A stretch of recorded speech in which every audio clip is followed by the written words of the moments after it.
Mali Lošinj, ali i cijela Hrvatska ponosno su objavili otvaranje muzeja Apoksiomena. Novi i veličanstven dom dobio je u Palači Kvarner u Malom Lošinju, a svečano ga je otvorila predsjednica Republike Kolinda Grabar-Kitarović. Veličanstvena večer u Malom Lošinju. Ono što su čekali 17 godina ostvarilo se. Apoksiomen, brončani kip neprocjenjive vrijednosti, pronađen na dnu mora pokraj otočića Vele Orjule, izvađen, restauriran, izlagan u svjetskim muzejima, napokon je došao tamo gdje pripada. Zaista mu je ovdje mjesto, rekla je na svečanom otvaranju predsjednica Kolinda Grabar-Kitarović. Morate sačuvati uspomenu, dati joj novo značenje, produžiti život ovom sjajnom umjetničkom dijelu, biti ponosni na dostignuća naših stručnjaka koji su stvorili ovaj muzej.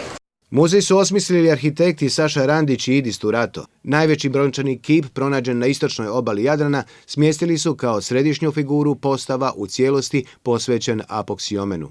Muzej Apoksiomen spoj je antike i suvremenog doba. Prva od 4 tematske sobe priča priču od njegova pronalaska, vađenja iz mora, desalinizacije i restauracije. U drugoj je pokazana sva medijska pozornost koju je Apoksiomen privukao. Prolazeći kroz cijeli postav, posjetitelju su angažirana sva čula, čak je i mirisima dočarano lošinjsko podneblje. Susret u 4 oka s brončanim kipom 16-godišnjeg atleta događa se u Bijeloj sobi. Ne radi se samo o vrijednom spomeniku, ovo je u neku ruku i spomenik konzervatorskoj, restauratorskoj struci. Arhitekti Saša Randić i Idis Turato nisu prekršili restauratorske zahtjeve vezane uz zaštićenu palaču Kvarner, već su cijeli muzej stavili u kapsulu i uredili postavu u suradnji s mnogobrojnim dizajnerima. Vrlo je teško napraviti muzej za puno artefakata, a kamoli muzej za jednu skulpturu.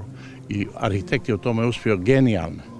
Dugo se nije znalo gdje će biti Apoksiomenov dom.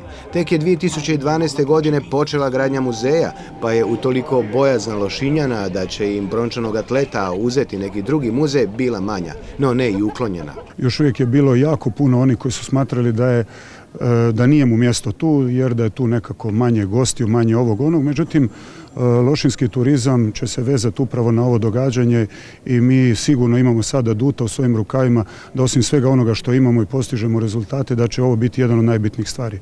Kulturno-povijesna baština uz prirodnu baštinu i zdravstveni turizam jednostavno treća poluga zapravo razvoja Lošinja kao destinacije cjelogodišnjeg turizma.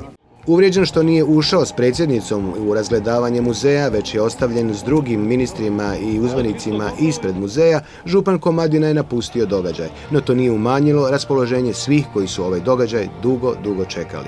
Meni je drago da se vrati ovdje. Ipak to merita ovome našemu lijepome gradu. Oduševljeni smo svi, jedan veliki događaj kulturni, definitivno za naš grad, za turizam. Ponosni smo jako.